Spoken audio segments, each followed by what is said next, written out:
बिस्मिल्लाहिर्रहमानिर्रहीम। हम लोग प्रैक्टिस सेशन कर रहे थे रिगार्डिंग पास पेपर्स और काफ़ी सारे क्वेश्चंस हम अभी तक सॉल्व कर चुके हैं, जिसमें हम उम्मीद करते हैं कि आप उन्हें घर जाके कर भी रहे होंगे ताकि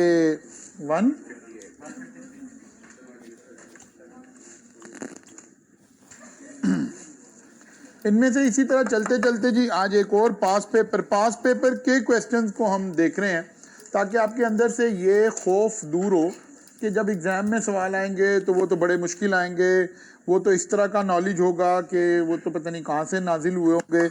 या अक्सर बच्चे ये बात कर रहे होते हैं कि जी आई कैप में सवाल रिपीट नहीं होता, कॉन्सेप्ट रिपीट नहीं होता, हर मरतबा नया सवाल आ जाता है। तो ये सारी बातें आपकी ये पिछले 5-7 अटेम्प्ट के आप सवाल करेंगे तो ये सारे जो वहम है आपके ये सारे दूर हो जाएंगे इंशाल्लाह ताला। करें जनाब, ये अटेम्प्ट आ गई है कौन सी, दैट इज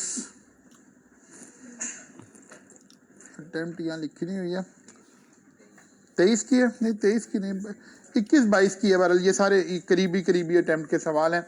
निकालें जनाब, इसको सॉल्व करते हैं, पढ़ते हैं और फिर आपने इसको सॉल्व भी करना। Mr. Katil, a resident individual engaged in the manufacture of various consumer goods under the name and style of Katil Enterprises. Following information has been extracted from the record for QE for the financial year 30th June 2023. वही total turnover है, cell है, gross profit है, operating expenses हैं, operating loss आ गया, financial charges on lease, अब lease का एक नया थोड़ा सा कॉन्सेप्ट आ जाएगा, अदर इनकम आ गया और प्रॉफिट बिफोर टैक्स आ गया। वही दो तरह के सवाल चल रहे हैं, एक सवाल में ग्रॉस प्रॉफिट से वो नेट प्रॉफिट से शुरू कर देता है और एक सवाल में वो mini profit and loss account हमें बता देता है। फिर कुछ इन्फॉर्मेशन देनी शुरू करता है जिसकी एडजस्टमेंट हमें as per hour accounting record देखनी होती है कि जहाँ जहाँ डिफरेंस अराइज हो रहा है between income tax and accounting. Cost of sales includes, बेटा खामोश हो जाए, आप क्लास में बैठी है मेरा ख्याल है। Cost of sales include ₹45,000 paid as fine for violation of contract with the customer for delay in supply of goods. Consistently ये एडजस्टमेंट हर सवाल में इसी तरह ही आ रही है, ठीक है ना, तकरीबन हर पास पेपर के सवाल में हमें नजर आएगी।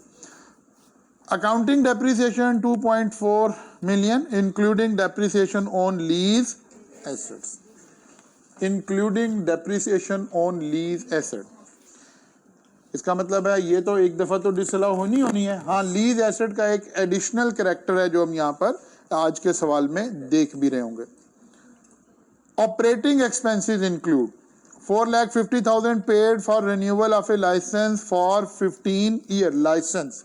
इंटेंजेबल की तरफ इशारा चला गया, लेकिन हमने इंटेंजेबल को कैपिटलाइज करने की बजाय एक्सपेंस आउट किया हुआ है। इसका मतलब है एक्सपेंस को डिसअलाउ करें और उसे वो करें, कैपिटलाइज करें, और लाइफ असर्टेनेबल है तो उसके ऊपर वो वाला उसूल लगा देंगे। Vehicle tax paid in cash amounting to ₹2,55,000 for 8 office cars. Tax paid in cash, exception वाली बात आ गई है, ठीक है ना, जो कैश ट्रांजैक्शन की अलाउड जो थी उसके अंदर आ रही है जी, अलाउ हो जाएगा। फिर 1,85,000 paid as security deposit of के electric for replacement of transformer at factory. Security deposit is not an expense, ठीक है ना। जब आप कहीं सिक्योरिटी डिपॉजिट करवाते हैं तो ये तो आपका एसेट बनेगा ना, रिसीवेबल रहेगा, रिफंडेबल है, तो इसमें एक्सपेंस आउट तो नहीं होना। 300,000 collected by KE as advance tax through monthly electricity bill. Tax को एक्सपेंस चार्ज किया हुआ है, tax is not an expense. Cash donation to poor families amounting to 64,600 and ज़कात, दोनों की दोनों डोनेशन ज़कात अंडर ज़कात एंड उशर ऑर्डिनेंस है, और कुछ डोनेशन भी हैं। ये एक दफ़ा तो दोनों एक्सपेंसेस डिसअलाउ होंगे, फिर जिसके ऊपर हमें क्रेडिट मिल रहा होगा उस पर क्रेडिट मिल जाएगा, जिस पे क्रेडिट नहीं मिलता वो ज़ाया हो जाएगा। Penalty of ₹25,000 imposed by the Commission Inland Revenue for late filing of annual return for income tax। Penalty fine पे टू गवर्नमेंट डिसअलाउ कर देंगे। Entertainment expense 1,28,000 incurred on arrival of a foreign customer for business purposes allowed। Entertainment का यही हमने protocol पढ़ा हुआ था।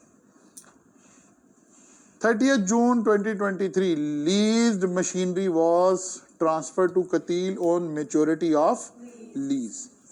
Leasing company was asked to adjust the amount of security deposit against lease rental value of 100,000।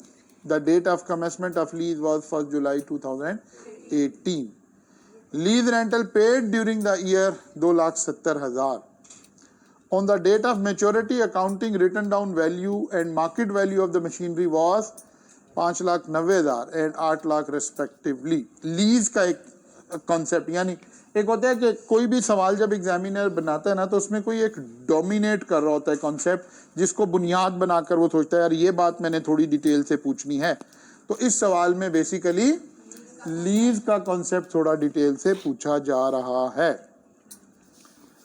During the year a warehouse was constructed for the, बाकी सारी चीजें आ गई जी। आप इनिशियल सवाल को सॉल्व करना शुरू करें,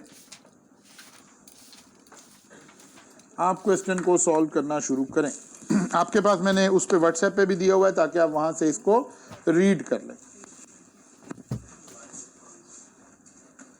पहले तो जब भी ऐसे क्वेश्चन आपके पास आ गया, हो सकता है आप एग्जाम में बैठे हो और खुदा ना खास्ता कोई एक आधी एडजस्टमेंट ऐसी हो जो आपको समझ ना आ रही हो, तो कोई बात नहीं है, आपने क्वेश्चन को सॉल्व करना शुरू करना है, ठीक है ना। जो जो एडजस्टमेंट हमें समझ आ रही हैं एटलीस्ट उन्हें हम करते चले जाएंगे। शुरू करें जनाब। हाँ बिल्कुल, गवर्नमेंट को जो भी पैसे दे रहे हैं आप, गवर्नमेंट कहते हैं हमें पैसे दे दें, कैश में भी दे दें, हमें कोई एतराज़ नहीं है। नहीं कैश में नहीं मिलेगा, नहीं आता।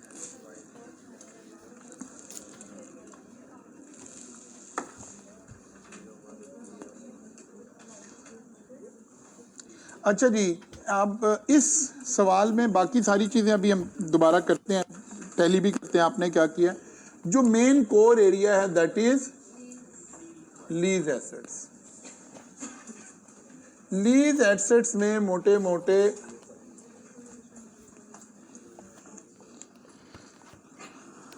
बातें कौन सी आनी हैं, मेन बातें क्या हमने डिस्कस करनी है। हो सकता है इस सवाल में सारी हो रही हो सकता है इस सवाल में सारी ना हो रही हो।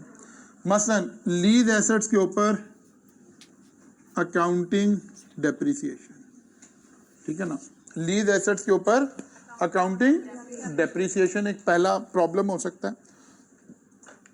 लीज एसेट्स के ऊपर पहले ऐसे चलते हैं, रेंटल्स डेप्रिसिएशन और परचेज सेल। ये मेन 3 कॉन्सेप्ट आए। रेंटल का क्या करना है, डेप्रिसिएशन का क्या करना है, ठीक है ना।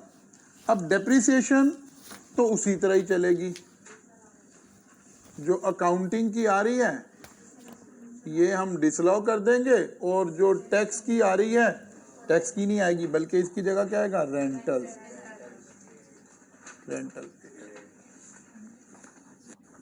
ठीक है ना। यानी जो अकाउंटिंग डेप्रिसिएशन आ रही है वो तो सारी की सारी डिसअलाउ हो जाएगी, उसकी जगह हमें रेंटल पेड करने हैं।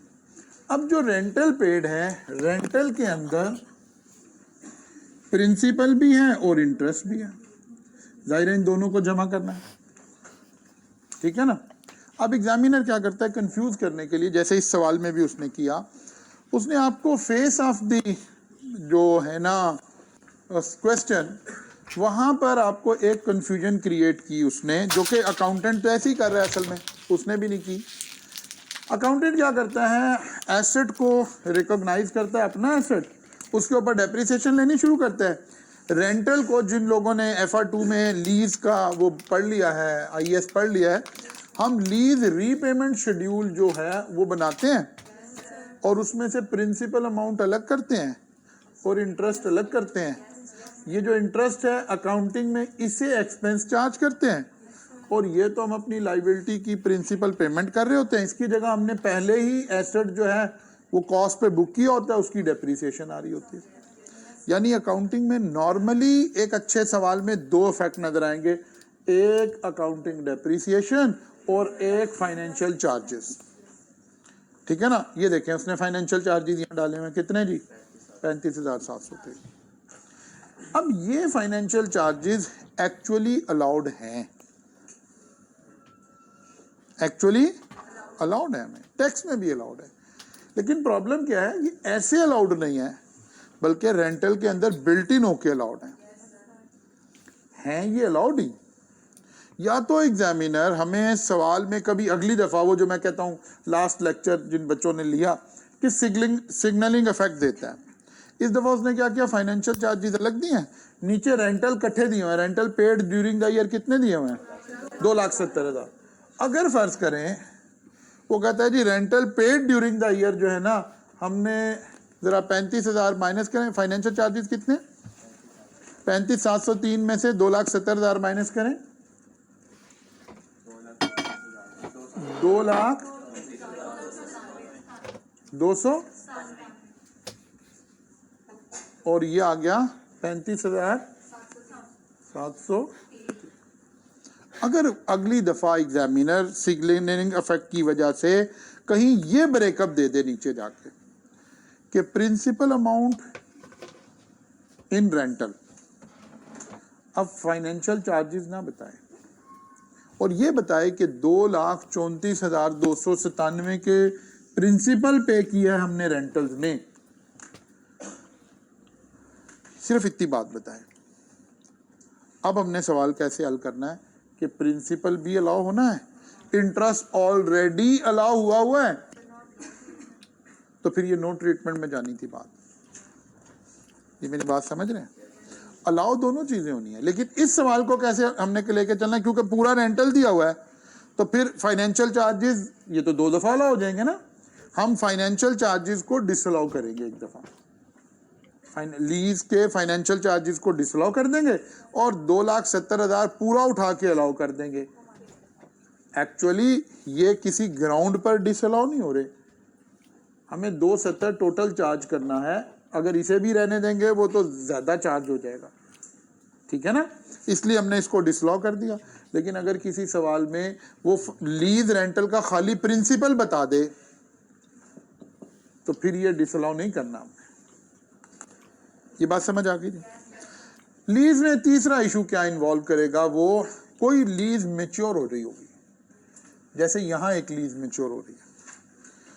उसने कहा जनाब एक लीज हमारी मशीन थी, मशीन था क्या था, मशीन ही थी।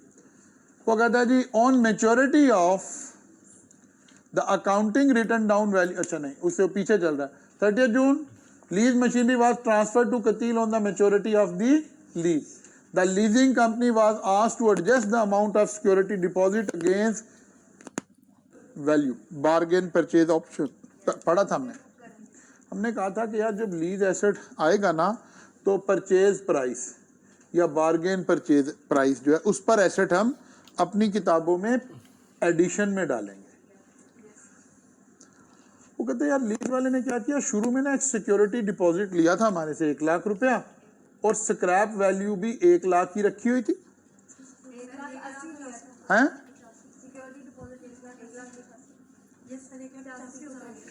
ये कहाँ रहा है?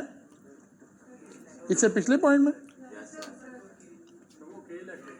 वो तो के इलेक्ट्रिक है भाई बच्चे, वो तो सिक्योरिटी डिपॉजिट कुछ और हो रहा है, वो तो कुछ और हो रहा है। एसेट जब हम नॉर्मली ग्रेजुएट जब हम एसेट लेते हैं ना तो शुरू में सिक्योरिटी डिपॉजिट देते हैं ना एडवांस, वो कहते हैं 1 लाख रुपया एडवांस दिया हुआ, तो एडवांस का मतलब था एंड में वापस मिल जाएगा। वो कहता है यार जो लाख रुपए का एसेट लेना था इसके अगेंस्ट वो एडजस्ट हो गया। इन सब्सटेंस क्या हुआ, हमने 1 लाख रुपए का एसेट खरीदा है, लीज खत्म हो गई है, अब ये एसेट हमारी किताबों में एडिशन में आ रहा होगा इस साल इसके ऊपर डेप्रिसिएशन भी लेंगे, और अगर ये गाड़ी है तो इनिशियल अलाउंस नहीं लेंगे, और अगर कोई प्लांट एंड मशीनरी टाइप चीज़ है तो फिर इनिशियल अलाउंस भी ले सकते हैं। डिपेंड करेगा, देखना पड़ेगा, इनिशियल अलाउंस की एलिजिबिलिटी अलग से देखनी पड़ेगी। बात समझ आ रही है कि नहीं आ रही है? नॉर्मली इनिशियल अलाउंस नहीं मिलेगा क्योंकि आप ही ने प्रीवियसली यूज कर लिया होगा ना। तो जरा गौर करें यहाँ क्या लिखा हुआ है। On 30 June 2023 lease machinery was transferred to Katil on maturity of the lease. Leasing company was asked to adjust the amount of security deposit against residual value 100,000. The date of commencement of lease was 1st July 2018. Irrelevant बात, सिर्फ एक काम की बात है इसमें से कि 1 लाख रुपए का ये एसेट अब हमने खरीद लिया है। टाइम हम कॉस्ट वाली जहां कॉन्सेप्ट सेक्शन 76 पढ़ रहे थे वहां हम कह रहे थे कि नॉर्मली तो हम एसेट क्या लेते हैं, कॉस्ट और फेयर मार्केट वैल्यू, इस तरह की बातें, लेकिन वहां हमने एक्सेप्शन पढ़ी थी कि नहीं लीजिंग में ऐसा नहीं है, बल्कि जो बार्गेन परचेज ऑप्शन है उसी पर ही हम एसेट रिकॉग्नाइज करेंगे। इससे एक बात पता चली कि हमने ये एसेट खरीदा। On the date of maturity, the accounting written down value and market value of the machinery was this and this. कि उसने कंफ्यूज करने के लिए दिया कि बच्चा सोचे कि अच्छा अकाउंटिंग में भी तो हमने नहीं, अकाउंटिंग में तो कुछ करना ही नहीं, अकाउंटेंट ने तो पहले ही उसको एसेट रिकॉग्नाइज किया हुआ, तो कहीं accounting gain accounting loss calculate करने लग जाए बच्चा, इसलिए उसने ये एक्स्ट्रा डाटा हमें दिया। इसका भी हमारे सवाल से कोई ट्रीटमेंट नहीं है। अकाउंटिंग में तो कुछ नहीं हो, अकाउंटिंग ने तो पहले ही उसको एसेट रिकॉर्ड किया हुआ था, अकाउंटिंग में कोई एडजस्टमेंट डलनी भी नहीं है। बात समझ आ गई है? सिर्फ एक एडजस्टमेंट डली है यहाँ से, 1 लाख रुपए का हमने क्या खरीद लिया है, लीज मशीनरी। ठीक होगी ना बात? अच्छा जी, और क्या बात हुई जी? Lease rental paid during the year भी कहीं आ रहे थे, 2,70,000 lease rental paid during the year 2,70,000। इसका मतलब है अब 3-4 एडजस्टमेंट हुई हमारे पास जो सवाल के एंगल से देखते हैं। एक तो 35,703 को डिसअलाउ करें सिर्फ इसलिए क्योंकि हमने ग्रॉस रेंटल अलाउ कर देना है। दूसरी एडजस्टमेंट आई 2,70,000 अलाउ करें। तीसरी adjustment I fix asset schedule में 1 लाख रुपए को एज ए एसेट लेकर जाएं और उसके ऊपर डेप्रीसिएशन लें। और चौथी एडजस्टमेंट आई अकाउंटिंग डेप्रीसिएशन डिसअलाउ करें। वो उसने पहले ही कहा था कि जहां डेप्रीसिएशन पड़ी है उसमें अकाउंटिंग ये वाले एसेट की डेप्रीसिएशन भी पड़ी हुई है। बात समझ आ रही है कि नहीं आ रही? तो जरा देखिए, डेप्रीसिएशन एक हमने वेयर हाउस भी लिया हुआ है 4,88,000 का, 4.8 मिलियन का, ठीक है। एक हमारे एसेट आ गए हैं कितने के देखिए, हमने इस एसेट के ऊपर इनिशियल अलाउंस नहीं लिया क्योंकि ऑलरेडी यूज्ड ही करा। अब जब हम खरीद रहे हैं तो यूज्ड है, भले हमने यूज किया हुआ है प्रीवियसली। नहीं, इनिशियल तो इस पे मिलना था ना, प्लांट एंड मशीनरी है ये तो यूज पे। अब ऑर्गेनाइजेशन तो आज खरीद रही है ना, तो प्रीवियसली यूज इन पाकिस्तान है, already we are using it. बात समझ आ गया?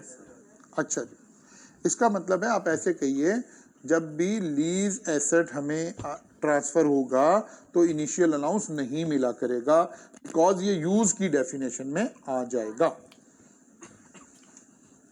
क्लियर होगी बात जी?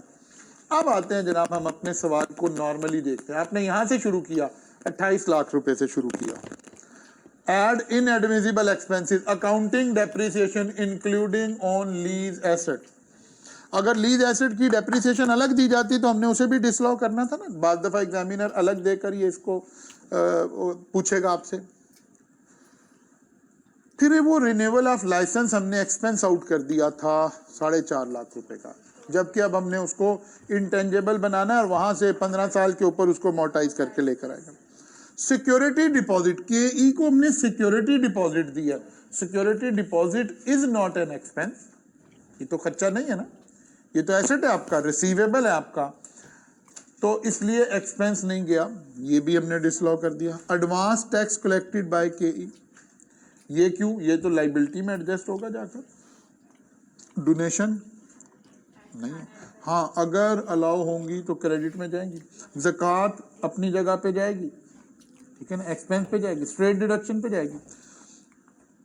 Penalty paid to government, disallow, दो उसने पेनल्टी के दोनों एंगल पूछ लिए इस सवाल में, अलाउ वाला भी पूछ लिया है, डिसअलाउ वाला भी पूछ लिया है। जो अलाउ वाला है उसका नीचे डिस्क्लोजर दे देंगे जाके, माइनस होना था ना। Financial charges on lease, why हम सेपरेटली क्यों कह रहे हैं, क्योंकि उसने हमें बताए हैं। अगर वो खामोश रहता है फाइनेंशियल चार्जेस के बारे में तो हम सिर्फ लीज रेंटल नीचे जाके 2,70,000 रुपया माइनस कर रहे होते टोटल, क्योंकि रेंटल के अंदर प्रिंसिपल भी है, फाइनेंशियल चार्जेस भी उसके अंदर ही है। इसका मतलब है एक्चुअली तो फाइनेंशियल चार्जेस अलाउड है। कहीं आपको थ्योरेटिकली डिस्कशन में पूछे कि जी financial charges on lease are allowed और नॉट अलाउड, वो जो बच्चे ना, बाद दफा हम कहते हैं कि कॉन्सेप्ट जो है वो हमेशा अपने लॉ से लेना है, सवाल से कॉन्सेप्ट नहीं लेना। अब अगर मैं इसकी एग्जांपल देता हूँ, सवाल से बच्चा कॉन्सेप्ट सीख रहा है, मैंने कहा फाइनेंशियल चार्जेस अलाउ नहीं होते, नहीं नहीं नहीं, ये कोई और कहानी चल रही है, सवाल में तो कोई और सिचुएशन चल रही है। Financial charges are allowed, but normally वो रेंटल के अंदर पड़े हैं, वहां से माइनस हो रहे हैं। अगर हम ये भी माइनस रहने देते, वो भी माइनस रहने देते, तो डबल डिडक्शन हो जानी थी। और हमने एक उसूल पढ़ा हुआ है कि कोई भी एक्सपेंस 2 दफा तो अलाउ नहीं हो सकता ना। अकाउंटेंट तो, जिन लोगों ने लीज पढ़ ली है फेयर 2 में, अकाउंटेंट तो सेपरेट करता है उसको, फाइनेंशियल चार्जेस अलग कर लेता है, प्रिंसिपल अलग कर लेता है। दैट इज द रीजन कि नॉर्मली हमें यहाँ नजर आ रहे होते हैं। अच्छा, बाद दफ़ा एग्जामिनर सवाल में ये डिस्कस नहीं करता, हालांकि वो सवाल ठीक नहीं होता, ये सवाल ठीक है, क्योंकि जो अकाउंट्स हैं ला महला उसमें कहीं फाइनेंशियल चार्जेस नजर आने चाहिए ना लीज के। लेकिन अगर एग्जामिनर ने यहाँ शो नहीं किए, इसका मतलब है भाई पता नहीं क्या हुआ है, लेकिन नहीं शो किए हुए, अब हम ओनली रेंटल को एंटरटेन कर रहे होते हैं। तो लीज को समझने के लिए सबसे अच्छा सवाल है। इस सवाल को आज हमने सेलेक्ट सिर्फ इसलिए किया कि हम लीज को प्रैक्टिकली जरा एक दफा और देख लें कि क्या क्या चीजें उसके अंदर हमें करने की जरूरत है। अच्छा जनाब, ये सारी बातें आगे नीचे आते हैं जी। Fine for violation of contract, ये क्योंकि अलाउड है ना, अब अलाउड नॉर्मली माइनस में दिखाना है, इसलिए यहाँ देखें आई कैप भी अब आपको ये दिखाना इस तरह शुरू हो गया कि इसको दिखा दें कि ताकि डिस्क्लोजर इसका वहीं आ जाए। हाँ, एक बात है, यहाँ सेक्शन के रेफरेंसेस नजर आ रहे हैं जो कि हमने बिल्कुल भी एग्जाम में रिक्वायर्ड नहीं है, कई दफ़ा हम एक्सप्लेन कर चुके हैं। अमोर्टाइजेशन ऑफ लाइसेंस, हमने उसको कैपिटलाइज किया पहले ऊपर ये करके 4.5 लाख रुपए, फिर उसने लाइफ खुद ही बताई हुई थी 15 साल, तो उसे 15 साल से डिवाइड किया और फिर हमने उसको आ गया जनाब 30,000। Vehicle tax paid allowed even paid in cash, उसने कैश वाली बात की थी कि भाई कैश में पे किया तो कोई फर्क नहीं पड़ता, गवर्नमेंट के टैक्सेस, ड्यूटीज, फ्रेट, वो वाली जो बात थी वो हो रही थी। एंटरटेनमेंट ये भी अलाउड वाली, डिविडेंड इनकम ये हमने काटा हुआ है अभी, कैपिटल गेन ये हमने काटा हुआ है, लीज रेंटल 2,70,000 लेस टैक्स डेप्री। अब टैक्स डेप्रीसिएशन कहां से आई है, गिवन है, और उसने कहा था कि वेयर हाउस और वो मशीन, ठीक है ना, ये कहां से आ गई जी, टैक्स डेप्रीसिएशन। एक हमने वेयर हाउस लिया है, उसके ऊपर 10% ले लिया है और मशीन के ऊपर ले ली है, तो ये 15 लाख, और एक क्या टैक्स डेप्रीसिएशन गिवन थी, उन तीनों को ऐड किया, अदर देन 2 के अलावा बाकी गिवन थी, ये 2 हमने यहाँ से ली, तो टोटल ये 20,63,800 रुपया हमारे पास डेप्रीसिएशन आ गई।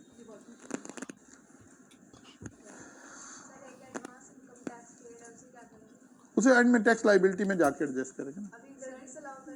अब कहाँ पड़ा है वो, पहले चेक नहीं पहले देखते ना वो इटसेल्फ कहाँ पड़ा है, कहाँ लिखा हुआ है advance tax paid during the year amounting to 4,80,000। नहीं पहले सुने ना, पहले जरा बात को समझें, सवाल की पिच को समझें, सवाल चल कैसे रहा है। एडिशनल इंफॉर्मेशन, एक उसने देखा कॉस्ट ऑफ सेल में ये चीज पड़ी है, ऑपरेटिंग एक्सपेंसेस में ये चीज पड़ी है, ये हमने एक्सपेंस आउट किया हुआ है, ये एडिशनल डिस्क्लोजर हैं, ये कहीं पड़ी नहीं हुई है। ये नहीं लिखा हुआ कि एडवांस इनकम टैक्स हमने एक्सपेंस में चार्ज कर दिया है, ये नहीं लिखा हुआ। इस फर्क को समझे जरा। ये नहीं लिखा हुआ, हमने जो किया है वो अलग से भी लिखा हुआ है। अगर कोई चीज एक्सपेंस में पड़ी है तो ऐसे आ रही है, cost of sale include, operating expenses include, admin expenses include. अगर वहां लिखा होता फिर हम इसे डिसअलाउ करते, वहां नहीं लिखा हुआ। वो कह रहा है भाई हमने एक एडवांस टैक्स पे किया है, इसका मतलब है अकाउंटेंट ने भी उसे एडवांस ही ट्रीट किया हुआ है, एक्सपेंस नहीं ट्रीट किया हुआ, तो इसकी तो कोई एडजस्टमेंट नहीं चाहिए। हाँ, जब मेरी टैक्स लाइबिलिटी बनेगी, फर्ज किया 20 लाख टैक्स लाइबिलिटी बन गई, तो उसमें से 480 अपने माइनस कर लूंगा। एक है कि ये मेरा था एडवांस और मैंने इसको एक्सपेंस चार्ज कर दिया, फिर हम पहले इसको डिसअलाउ करते और फिर उधर ले जाके माइनस करते। अगर ये वाली लाइन इसके अंदर लाकर लिख दी जाती, यहां बुलेट डाल दें इसका, फिर ट्रीटमेंट क्या होगी, फिर 480 डिसअलाउ करेंगे और उधर भी लेके जाएंगे। लेकिन इस बुलेट में नहीं डला हुआ तो क्या होगा, डायरेक्टली उधर से माइनस करेंगे। ये बात गेज कर पा रहे हैं आप, क्या बात हो रही है?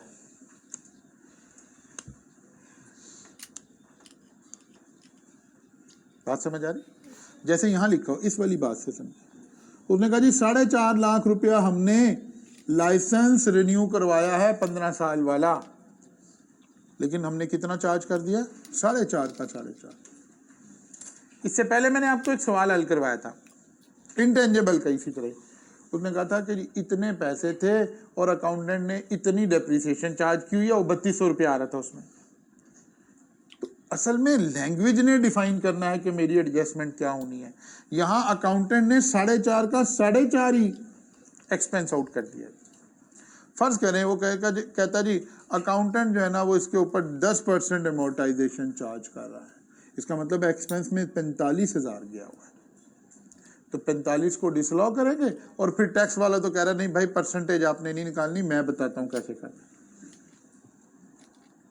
लेकिन यहां अकाउंटेंट ने तो उसको पूरे का पूरे को एक्सपेंस आउट कर दिया।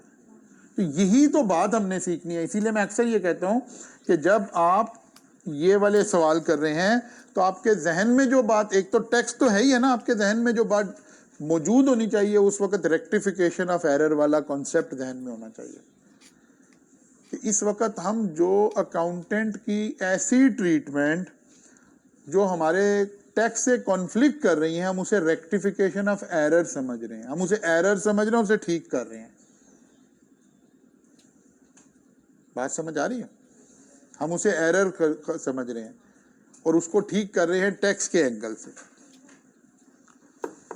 इसमें सिर्फ एक डिविडेंड वाली एक बात थी, वो इंशाल्लाह ताला हम आजकल में पढ़ना शुरू करेंगे, तो आप गेज कर लें आपके क्या हो रहा है। पिछली 5 अटेम्प्ट के ऑलमोस्ट हम सारे क्वेश्चन सॉल्व कर चुके हैं क्लास में। तो आपको नजर आ रहा है एक बिल्कुल सेट पैटर्न के तहत सवाल आ रहा है, एक उसी बैंडविड्थ में आ रहा है, कोई 19-20 फर्क के अलावा। इसलिए ये खौफ बिल्कुल दिल से निकालेंगे, पता नहीं क्या आ जाएगा, पता नहीं ऐसे होगा, वहां तो समझ ही नहीं आएगी, कुछ भी नहीं भाई। वही फाइन, वही पेनल्टी, वही कैश में पे कर दिया, वही अकाउंटिंग डेप्रिसिएशन, वही टैक्स डेप्रिसिएशन, वही लीज रेंटल, ये इसी से सवाल ने बनना है। इसलिए सबसे ज्यादा जरूरी है जो सवाल आप करते जा रहे हैं इनको रिपीट करें और ये कॉन्फिडेंस गेन करें कि यार ये कौन सी बात है, इसमें से कौन सी कहानी ऐसी है कि ये मैं नहीं कर पाऊंगा। हाँ, इस सारे के पीछे आपके जहन में वो फॉर्मेट्स मौजूद होने चाहिए, जैसे कि ये बेसिक फॉर्मेट, ये तो खैर है ही जहन में कहीं ना कहीं, ये बेसिक फॉर्मेट हमारे जहन में हो। अगर कहीं, अब आप देखें हमने कहा था कि सवाल 2 तरह के आएंगे। एक सवाल है जिसमें मल्टीपल एसेट्स आ गए हैं और हमें नजर आ गया कि यार हमें फिक्स एसेट शेड्यूल बाकायदा बनाना पड़ेगा, और एक इस तरह के सवाल है जहाँ ज़िम्नन कोई एक बात आ रही है, देखिए अब हमने फिक्स एसेट शेड्यूल नहीं बनाया बल्कि ज़रा सी डेप्रिसिएशन थी, इसके लिए वो सारा कट्टा नहीं खोल लिया हमने कि जनाब इस सारे को लेके चलना। नहीं, हमें खुद ही गेज करना सीखना है जिंदगी में कि कहाँ कैसे चलूंगा तो मेरा काम चलेगा। अब आपने इतने सवाल आपके हो चुके हैं कि अब आपको ये कंक्लूजन लेना चाहिए कि अगर ये सारे सवाल मुझे आते हैं, मैंने अपने हाथ से कर लिए, खाली देख नहीं लिए, पढ़ नहीं लिए, अपने हाथ से सॉल्व, क्योंकि हाथ से सॉल्व करने से क्या हो रहा है, आपकी ग्रिप इस्टेब्लिश हो रही है फॉर्मेट के ऊपर। अगरचे हम तो जब पढ़ा रहे थे तो हमने आपको टैक्स या शेड्यूल अगर कोई आ रहा है तो उसको अलग से हमने एज ए सब्जेक्ट पढ़ाया कि यार भाई टैक्स शेड्यूल बनना कैसे है, तो ये हम सीख रहे थे कि भाई ये हमारा फॉर्मेट होगा, ऐसे चलेंगे। अगर वो आ गए क्या उसको कहते हैं बैड डेट्स आ गए तो उसका फॉर्मेट पढ़ा कि यार ये फॉर्मेट है। अब मोटी मोटी बातें मेरे ध्यान में, बैड डेट अगर कैलकुलेट करने पड़ गए तो फॉर्मेट क्या है, अगर डिटेल में फिक्स एसेट शेड्यूल आ गया तो फॉर्मेट क्या है, अगर मेरी ट्रेडिंग लाइबिलिटी आ गई है तो मेरा फॉर्मेट क्या है। बस ये 3-4 मोटी मोटी बातें, बाकी तो फेस ऑफ द आंसर के ऊपर एडजस्टमेंट डल रही होती हैं। ऐड लेस कर लेंगे जी। ओके, कल इंशाल्लाह ताला हम नया हेड यहाँ से स्टार्ट लेंगे ताकि हम कुछ चीज़ें वैल्यू फर्दर ऐड कर सके इंशाल्लाह ताला।